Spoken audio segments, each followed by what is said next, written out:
good evening, everyone, and to our three guests, Paige, Will and Jake. It's wonderful to have you here. And I think you're the future of our Olympics, Australian sailing futures athletes, I think, as we've described you. So it's great to have you here. You've got some wonderful CVs at a young age. So we look forward to a chat and seeing what you know about sailing and where you've come from. So look, ladies first, Paige, to you, how did sailing become part of your life? How did you get introduced to sailing? I think pretty typically I happened to be born to a boat builder. So my whole life, or at least as long as I can remember, my dad's built lasers. And my stepmom just so happened to be an Olympian for Great Britain. So I was kind of just pushed into it a bit, you know, in sabos and just from a really young age. And was that at Lake Macquarie, or where did you start sailing? So I learned to sail at South Lake Macquarie. Okay. And your stepmom was a Olympian sailor or another sport? Yeah, sailor. She competed in the Europe in Athens, 2004. Oh, right. With success. Well, I mean, great success to get to the Olympics, but did she medal at all? Or no medal, but I think mid-fleet. Pretty good feat. Oh, that's terrific. Yeah, great. And okay, well, we'll go on to Will now. Now, Will, they tell me you're in the deep south in Hobart, a Hobart boy. Yeah. No, I'm born bred, nice and tough. Yeah, no, I can withstand the cold.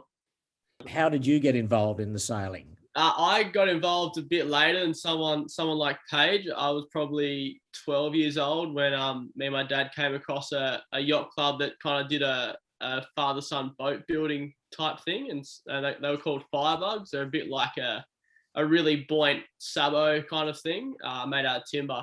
And so made that and sailed it a bit. Absolutely hated sailing initially. That was probably the last sport I wanted to do, and then initially kind of got convinced and gradually got into it, and then kind of by 13, 14 started to race sabos a little bit more, and yeah, then went from there. And you're a part of the CYC Youth Sailing Academy, but are you only in Hobart now because of COVID, or how do you work all that in? I think this year I've probably been the most well-travelled Tasmanian. I've managed to go to 5 different states so far. Kind of with the COVID environment, you have to be pretty flexible to get the most out of the sailing opportunities. So during the winter, usually I'm based up in Sydney to do the squad stuff and also some laser stuff, which I was initially. And then 2 days before you guys decided to lock down, I got my butt out of Sydney and got down to Hobart. And did my 4th home quarantine for the last 18 months. Yes, so, it's a strange world indeed. Yeah. Okay, well, Jake Liddell, Jake, you've been a member of the CYC for 7 years, and you've been through the Youth Academy. Sailing for you, how did that start? A bit like Paige, I came from a sailing family, I guess. My grandfather was the Nacra dealer in the 70s, and then my dad was a catamaran sailor through and through, campaigned for Barcelona Olympics, didn't quite make it. And mum sailed offshore on tall ships. And then I started a bit later as well, though. I didn't start till I was about 11 because we lived in Western Sydney out in Baulkham Hills. And so then I ended up starting at Hunters Hill and sailed the Sabo and then progressed to catamarans, being a catamaran family. You've got a good track record on that, so we'll come to that in a moment. But Paige, back to you. A terrific record in Youth World Championships in the radials. You were second at the Radial Youth Worlds in 2019 and 6th at the Radial Youth Europeans. Tell us all about that. That must have been very successful campaigns for you. Yeah. Well, actually, the year before that, I was doing quite well at the Worlds, but I'd always kind of lacked consistency. I guess training as well. Like, yeah, I guess the year before 2019 at the Worlds, I ended up with 4 yellow flags, which kind of was a bit of a nice upset considering I was ready for a top 5. But Yeah, it is how it is, and I made up for it the next year, so you can't really complain. And where you got second in the youth world, where was that regatta held at? Kingston, Canada. Oh, okay, where the Olympics were in Yeah. 76, I think. Yeah. Yeah, terrific. Nice venue. And are you continuing on? Are you still doing radials, or are you more with the youth on the match racing side of things now? I'm still doing radials. I enjoy radial sailing. I don't plan on stopping anytime soon. I guess I just picked up match racing. I was a bit iffy about starting it, and then Will convinced me, and I guess it's kind of now I don't really want to stop. Just fun, something different as well to mix it up a bit. Yeah, so you like fleet racing, you like match racing, that you're not leaning one way or another at the moment? Not really. I would say fleet racing is my thing. I've kind of grown up just sailing by myself my whole life, but I guess it's always good to mix it up a bit because, it gets boring sometimes doing the same old thing. I guess, especially in COVID as well, I was training by myself since the end of 2019, just on the lake. So sailing with other people and learning something new. Right. Is good. Right. And you've got, well, COVID permitting, next year, the Youth Match Racing Championships in France. Yeah. Along with Will and Finn Tapper. That must be something exciting. to hopefully look forward to if it happens. I know. Yeah, that should be a good one. Good experience. And what's your program going forward in as far as training and other regattas, if you're allowed to? What's the training program there? At the moment, we kind of only discussed this the other day actually. At the moment, as far as match racing is concerned, if we're locked down, there's not much we can do. It's a bit of a team sport. If we can't go and train together, then it's kind of out of our hands. But as far as lasers are concerned, I just keep training by myself. I'm actually traveling overseas on Friday to race, so that's right. exciting. Where are you going to? Poland for the under 21 right. Worlds. Right. Yeah. Okay. So obviously you've got dispensation to do that. Yeah. Well, I have silly question. My coach is Hungarian, so I have a Hungarian residency, as well as family in the UK. So it wasn't very hard to get out of the country. So you're going to Poland for what was it? The youth? The under 21 World Championships. In the radials? Yeah. Right. And whereabouts in Poland? In Gdynia. Uh-huh. And how big a fleet? I think we have 80 something entries in the girls. Right. So not so bad. And are you doing other regattas while you're over there? Yeah. Then in November, we have the European Championships in Bulgaria. In November? Late, cold. It's starting to get cold then. Yeah. And then early December, our senior worlds are in Oman, in the Middle East. Oh, that'll be so time to do that. Yeah. Right. So we'll see. You must be excited to move over there. Yeah, I know. Christmas overseas. Maybe I'll see snow on Christmas for once. Yeah, well, that's great. That's great. Well, now, Will, I'll come to the Deep South. You've got a pretty impressive record as well in match racing and fleet racing. I see first in the Australian Schools Match Racing Championships, third in the Youth National Championships, first in the New South Wales Match Racing, sixth in the Hardy Cup. You must like match racing? Yeah, I think I probably get told off for doing a bit too many different forms of sailing. I kind of went through the team sailing thing at school and then got into match racing through school, and now I'm obviously with the squad guys. I just think match racing complements all other forms of sailing really well, and it kind of introduces that teamwork element of working with not just one but 3 or 4 people, which I find really cool.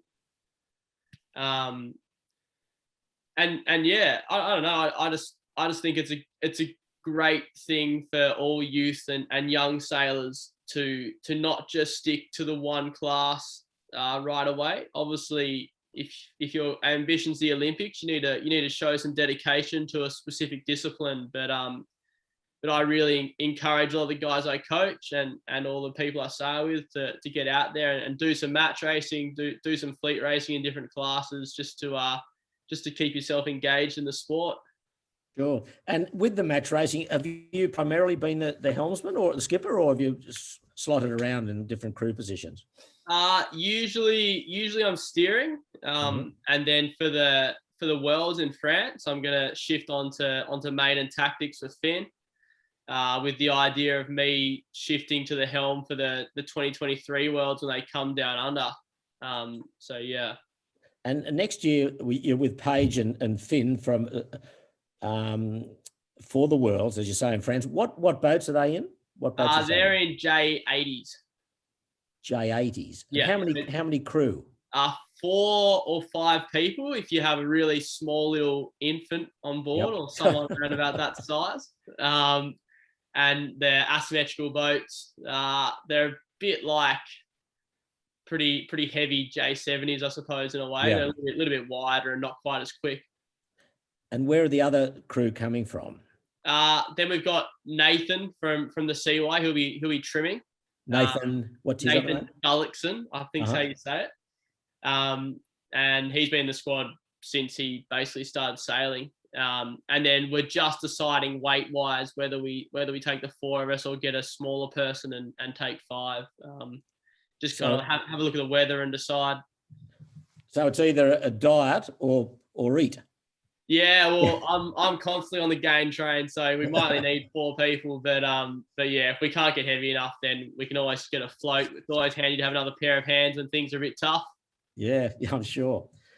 Well, back to you, Jake. I mean, again, a very stellar CV, but more recently, I think we'll go there, that you've been the training partner for Jason Waterhouse and Lisa Darriman for their Olympic campaign, and they finished 5th at the recent Tokyo Olympics. Tell us about that experience. How often did you train, and how long did that go for?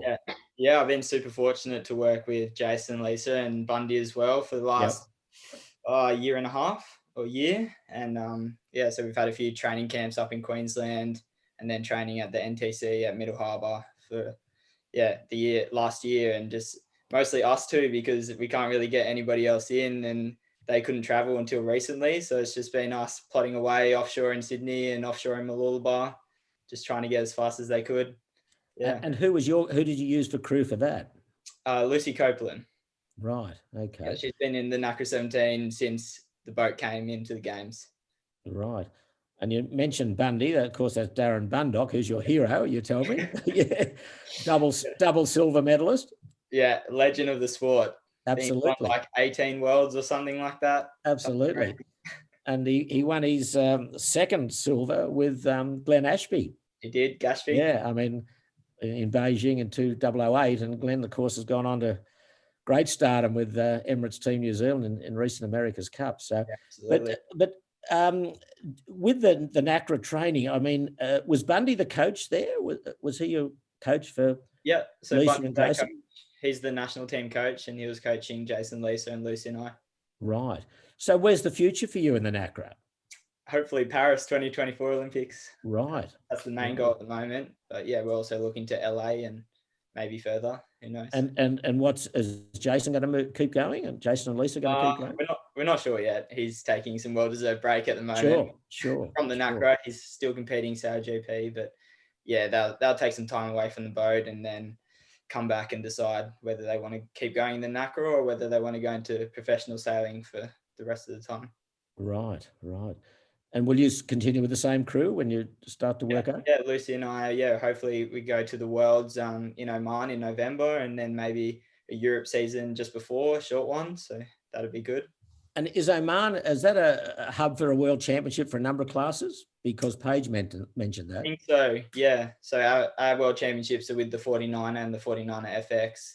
I didn't know the laser was there, but I guess it is. But is that youth or is it open?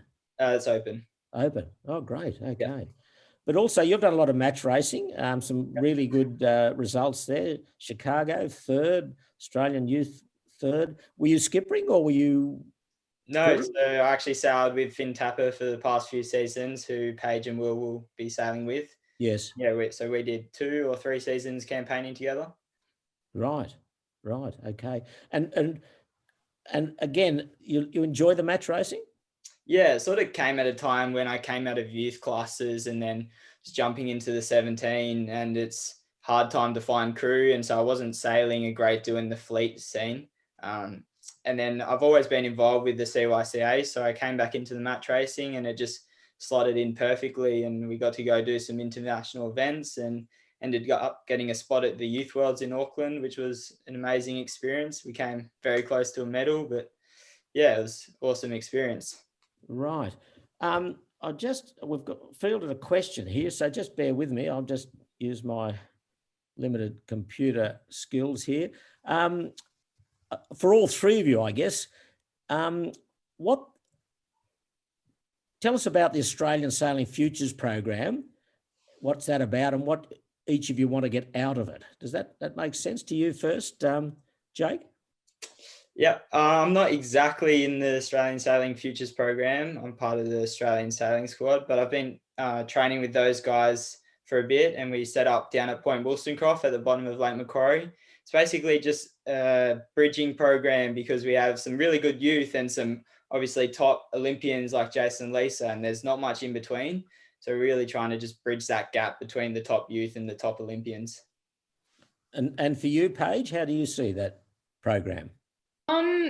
Yeah, I think for years, especially just coming out of youth, I notice a lot of the issues of jumping from youth to being a senior athlete, kind of that bridge it's never really been there, and it's a struggle, especially, you know, physically maturing, stuff like that. So I think it's just I think it's a good program to help us kind of jump up to the level of our older sailors, because I mean, realistically, you'll be 18 and they push you off to go and be a senior, but you're racing against, say for me, I'm racing against women that are like 30 years old, like our Olympic champion, and that's a really big experience and physicality gap. And how do you get selected on the program? So we run our state institutes, and they run separate, but all of our coaches come together and they all decide, you know, who has the potential. I know in lasers they look at, you know, like what size you are a lot, like old results, what they think they can help you to achieve, and then they just kind of bring together a squad of all the top youth sailors. Right. And Will, how do you see the program operating, and for you? Yeah, I think the laser standard probably highlights how important the program is for people like me and the other guys in the program. Youth sailing and lasers, all the boys are in radials, and then once you turn 18, you're basically expected to hop into the standard, which is a huge jump, especially physically. And this program is really helpful because it you leave youth sailing and there's this massive big wall in front of you, and then the program kind of gives you a bit of a ladder to get over, I suppose, at age, and gives you tools to try and bridge that gap a bit quicker. Right. Sorry, guys, I dropped out there. I think we got you there, Will. I thought that was my problem. I do apologise for that. Okay. Well, so is it only Olympic classes that they've got this program for, or is it for more classes? It's only for Olympic classes, pretty much, and not for youth classes. So. Right. Paige, I guess like all of us, you were glued to the Olympics and especially the sailing. What did you make of all that? It was pretty exciting. I think especially watching Werney was pretty stressful, if I do say so myself, but he pulled it out. No, I think the sailing's always exciting. I think I was watching it every single day. I don't know about you guys, but I didn't leave my couch for a large chunk of every day watching it. But yeah, no, it's exciting and it was a good watch. Well, our record in lasers has been extraordinary, hasn't it? With the Slingsbys and Tom Burton, but Michael Blackburn must be doing a terrific job. Has he coached you at all? Have you been involved with Michael? Not really in a coaching perspective. He's a really good family friend, so he helps me out a lot. But no, I guess the women's and the men's is quite separated for coaches. Right. And Jake, what did you think of the Nacra performance? I thought they performed admirably. It was tough competition. I mean, absolutely. They've had 2 years almost without racing, and everybody's been racing in Europe, so it was always going to be a hard ask for them to get onto the podium. And you know what, we thought if anybody could do it, they could. But they performed really well. The other guys were just a bit stronger this time, and I'm sure they'll go back and watch all the video and figure out why that happened. But yeah, they sailed really well to the best of their ability, I think. And it was just the other guys just a bit ahead this time. Did you train with them in Tokyo at all? Did you go over there? No, it was the original plan, but yeah, they couldn't take over many support crew. Yeah. The waves conditions looked a bit sloppy and different, didn't they, over there? Gee. Yeah, for sure. That's why we trained in Mooloolaba so much. That big sea state. We knew they could potentially get that in Enoshima, and yeah, they ended up getting that sometimes. Yeah. What about you, Will? You got TV down in Hobart yet? Did you have a look? Yeah, don't worry. They actually recently invented the wireless smart TV down here, so it was good. I got a remote in my hand for the first time. I had to change the channel on the TV, so fantastic. That was great. Fantastic. No, it was really cool. I was a bit relieved actually, because Wernie didn't have the best first day, and exactly. The training camps we had before those guys left, he was properly launched and really quick. So I was a bit worried if he couldn't win, how the hell am I going to win eventually? So once he took a clean sweep, it was quite relieving to know that we were training with the best in the world, and we could really see where a gold medal standard is, and then what we have to do to get to it. And were you training in the lasers with him prior to his lead? Yeah, we had a really good lead up. We started in Mooloolaba with a 2-week camp, and then we kept on driving up and sailed in Yeppoon for 2 weeks. And then those guys went on to Cairns before they went to Tokyo, but did a solid month training with the AST, which was really cool and beneficial for everyone. And that's probably someone like Wernie, probably a bit more of an advantage compared to Jason Lease, where they only had 1 or 2 boats to train. We had a solid 12-boat laser squad to really simulate some close racing for him. And how did those 12 get selected? Where did they come from? Basically, it was the whole AST team and then the whole Futures squad, and we just combined it.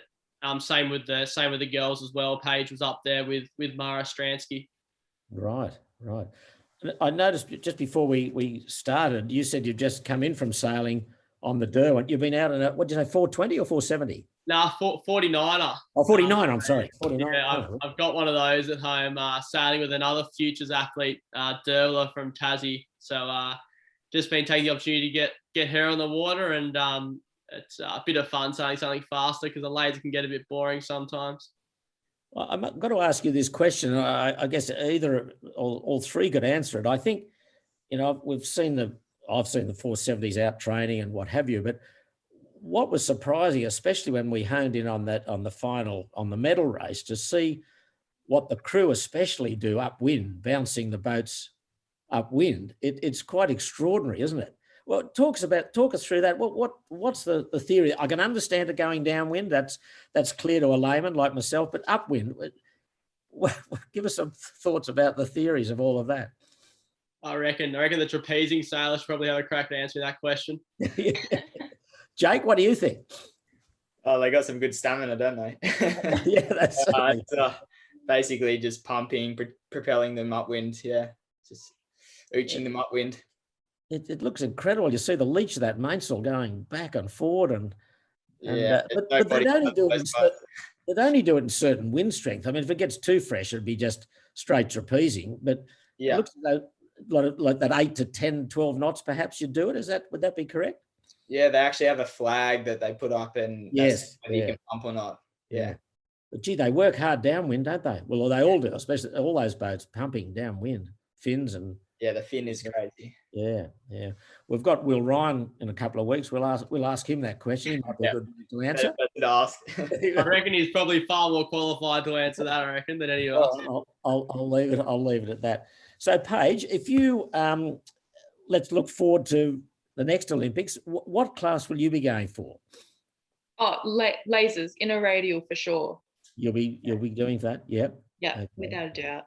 Yeah, and you're full on. You'll be going for France. Yeah, I think so. I mean, it's not that far away. It's only 3 years. Yeah, absolutely.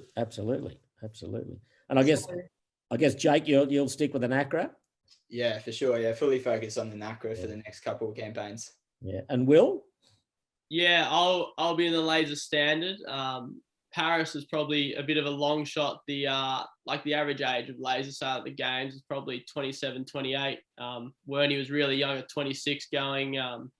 So yeah, I think LA and Brisbane are probably the two that I'll be targeting realistically. You never know what could happen, but yeah, there's a pretty decent squad at the moment in the lasers in Australia. It's pretty tough to crack the top spot in 2 years. Yeah. Well, we'll just move back closer to home to the Cruising Yacht Club of Australia, where we some of us have been there a bit longer than others. Paige, what are your memories of not memories, but the Youth Sailing Academy? Talk us through your experiences there and how that's benefited you.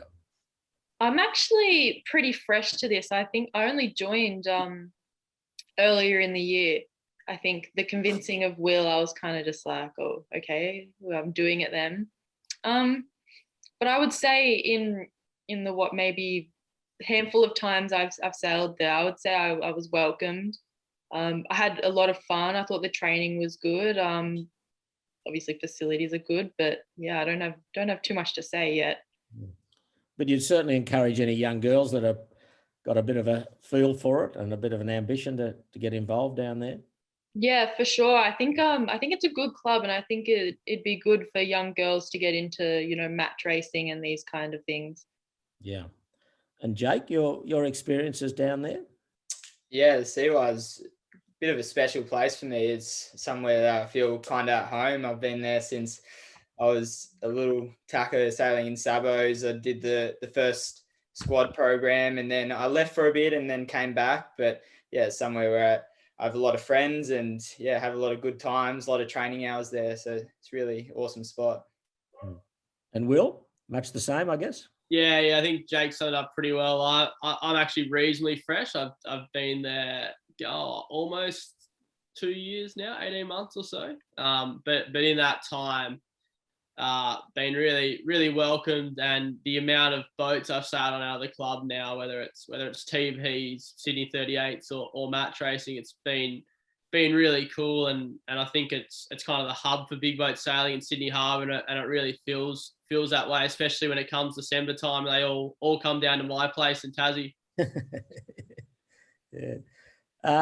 All right. Well, okay. Let's talk about CYC and Sydney Hobart racing. Paige, to you, any ambitions to do a lot of ocean racing?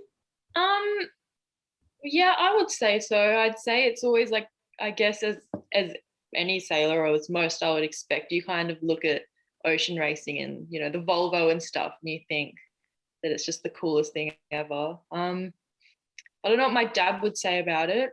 He used to do Hobarts. Oh, he did one and won one. So that's his claim to fame. But well, it's a good place to stop. Yeah, I know. Want to get out, right? 100% record. Yeah, but yeah, I'd do it. I don't see why not. Yeah. Have you done any ocean racing? None at all. Right. What about you, Jake? I would love to do the Hobart. It just hasn't worked out the last couple of years since I've turned 18. But yeah, definitely one time if I get a big boat score, I'd love to go sail around the world on an all team in the future sometime. But you go quickly. Yeah, exactly. Yeah. Start with the Hobart. I'd love to do that. I haven't done any offshore racing really. I've done a few deliveries and a bit of 540 sailing offshore, but yeah, never done an ocean race. Right. What about you, Will? The last 2 years, the plans to have done the Hobart. The year it was cancelled, I ended up doing the Launceston to Hobart instead. That was about the only offshore race in the world that time of year, I reckon. And we managed to win that, which is pretty special. Was that on a live, was it? No. So they took line honours, but we took all the handicaps on detail first. It was like a far 11:04. Oh, okay, far 11:04. Yeah, Wow. so we for those people that know far 11:04s, they don't go very fast. But we made one do 17.5 knots. So there's a claim to fame. It almost broke, but it was good fun while it lasted. Right. And then on top of that, I've done the Sydney to Hobart reverse a couple of times. We just took URM up from Tassie back to Sydney, the maximum 72, which was good fun. We snapped a furl and ripped a couple of bunks from the hull. But it was a pretty wild ride. It was good fun. But done a bit of offshore. I really enjoy that kind of sailing as well. And what about the Hobart this year? Have you got anything lined up? Not yet. So it's really tough with our class nationals because they start 1st of January in WA for the lasers. So it's pretty tough to kind of do the Hobart and then recover in time to go and do the nationals. With COVID and stuff, it looks like our nationals will probably not go ahead. It hasn't been called yet, but it's looking pretty unlikely. And then the next goal will definitely be to do the Hobart if that goes ahead. Right. America's Cups. Where do we go with that? What do you make of all that? To you first, Will. What do you make of it in what way? There's a well, lot. What do you think about it? Do you like it? Oh, I love it. I think it's disappointing for a small bloke like me that 80% of the squad have to be the Incredible Hulk. So I have to try and become one of the best wing trimmers or steerers in the world. Yeah, exactly. Jake might have half a chance to get on one of the grinders, but I'm not sure I will. So yeah, I don't know. It's disappointing that aspect, but I think what everyone probably saw the last couple of races of the Cup, where it actually started to become a match race again once the guys got to grips with the boats. I think as long as they stick with that class for the next couple of rotations, it could turn into something really special again, almost like a modernized 12-meter type racing, which could be really cool. Yeah.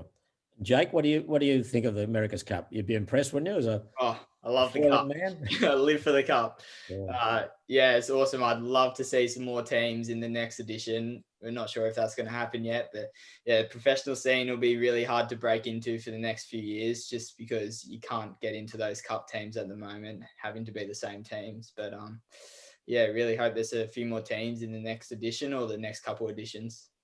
Yes, well, of course, we don't know where it's going to be either, do we? We've got probably a fair idea of the boats. They'll be the same, but we don't know where they're going to hold it. But we've got the Sail GP coming to Sydney in week before Christmas. Hopefully that'll all happen. So that's pretty exciting as well, isn't it? Those boats. Yeah. And Paige, you've impressed with the America's Cup side of things? Yeah, I think it's pretty cool. I've always watched it. I guess a few years ago, I probably would have laughed at the thought of being in one. I think especially being female, but no, I think with the way, GPs are turning and, all this push for more women to be joining and interacting with sailing, I would say I would have my fingers crossed for later on in my career. Yeah. Hopefully. Yeah. Jake, if parents are watching this tonight and they've got a child that's keen on sailing and, is reasonably good at it, what would be your advice to get up to the level that you guys are at? What would you say to those parents? If you haven't started sailing, get down to your local sailing club and join the junior program. They're all pretty good in Sydney, all pretty amazing. And then just to get to the top level, I guess I'm not quite there yet. I'm trying to get there, but it's just sail as many classes as you can is probably the biggest one. It gives you such a broad experience and such a wide range of skills. And then just train a lot. A lot of hours on the water. More hours on the water, the better. I guess it's like any sport, if you're dedicated to it, you've got to put the hours in, haven't you, to get absolutely. Yeah. And Paige, you'd agree with all of that, wouldn't you? Yeah, I would say it's the hours, pretty much the hours, and as long as you keep enjoying it, then I guess it doesn't really matter if you make it or not, because it's been a fun ride. Yeah, but I mean, if you do get to the Olympics or World Championships and that, it's a great thrill. And I mean, we just saw, no matter what your sport was over the last 2 weeks, it was just unbelievable. I have paid my bill. So, Will, I was saying, favourite place to sail for you? Oh, it's the Garter of the South, the Derwent River. Geez, you got some imagination down there. You Oh, blokes. yeah, no, it's glamorous. The breeze comes thundering down the cliffs, and it's just perfect breeze every day. No, it's a joke. It sucks in winter. It sucks in summer. I've been up the Derwent River, and the end of a Hobart race has been snow on top of Mount Wellington. I've never been as cold. Middle of summer. Probably the most unpredictable place in the world, I reckon. Yeah, but it's a pretty special place. It's a lovely place. But seriously, I mean, but outside Australia, have you got any other favourite spots? Outside Australia, I really enjoyed Long Beach in California, where the 2028 games sailing is going to be. I did a 29er Worlds over there, and just the conditions you get, big, nice barrels, nice temperature, and really good sea breezes. Not too long a sail out to the course, and they've got some really cool course options. You can have a really flat water course, you can get a really big swelly course. That's definitely been the highlight for me in terms of international venues. And Paige, your favourite spot besides Lake Macquarie, I'm sure? Yeah, good question. I would say Gran Canaria. It's where my team's based, and yeah, I would say it's the best sailing.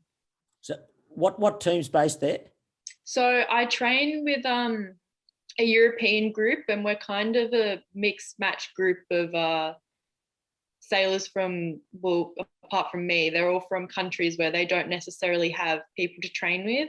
So we have an Indian girl, a Greek girl, some Canadians, some Swiss, all sorts of nationalities. And we all train under our coach, under Sailing Academy Gran Canaria. So is that worked out between you all, or between associations, or how's that worked out?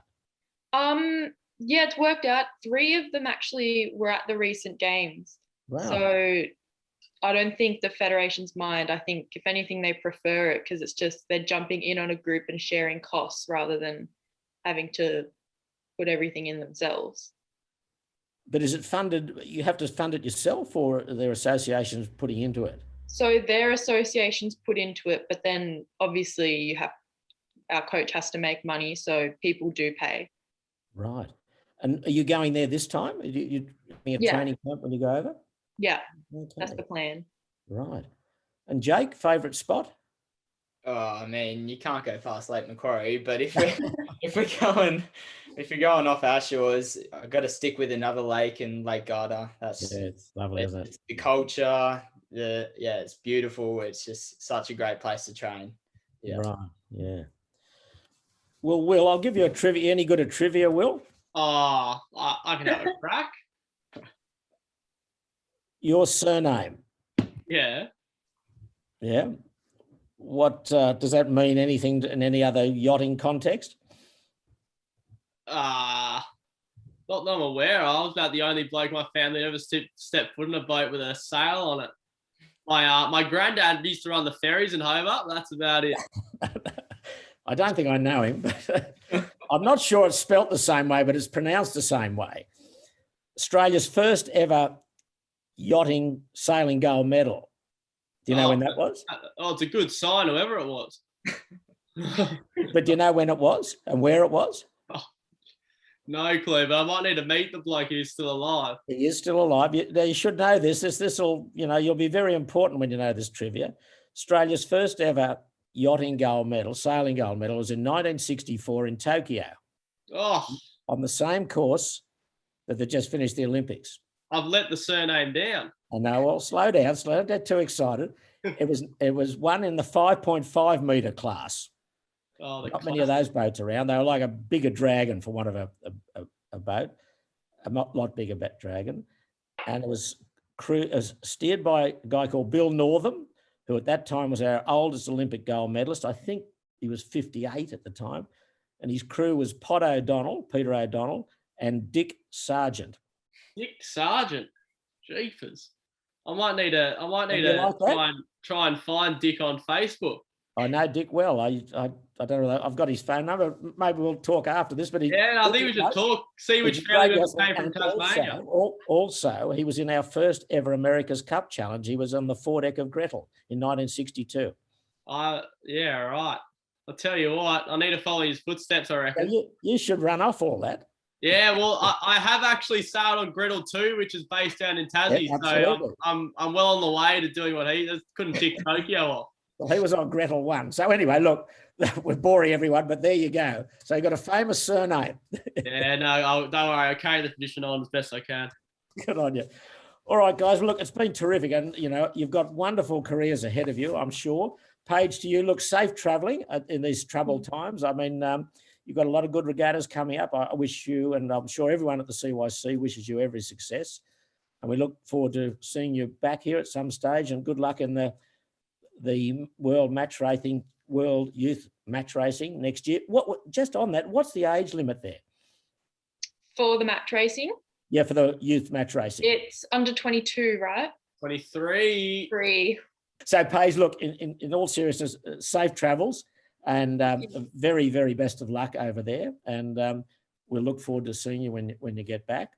To you, Jake, good luck in your future. I think you've got a stellar future ahead of you. You've got the right attitude. Obviously, hard work will pay off, and who knows, the Nacra, we might be welcoming you home in 3 years with a medal, or maybe in 7 years. The first catamaran gold. Yeah, well, keep at it. That's the main thing, and hope to see you around the CYC, and best of luck. And Will, wherever we see you, Hobart, Sydney, good luck. A man with a famous surname. And, made you more famous tonight. We wish you success, and certainly with the World Youth Match Racing next year, and of course in the year after. The CYC are hosting it, aren't they? Yeah, it should be good. Get everyone from the CYA down on the supporter boats. Yeah.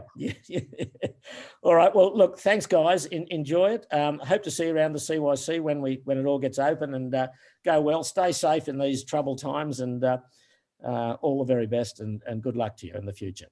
Thanks, Peter. Appreciate it. Thanks, Peter. Thanks, guys. All the best.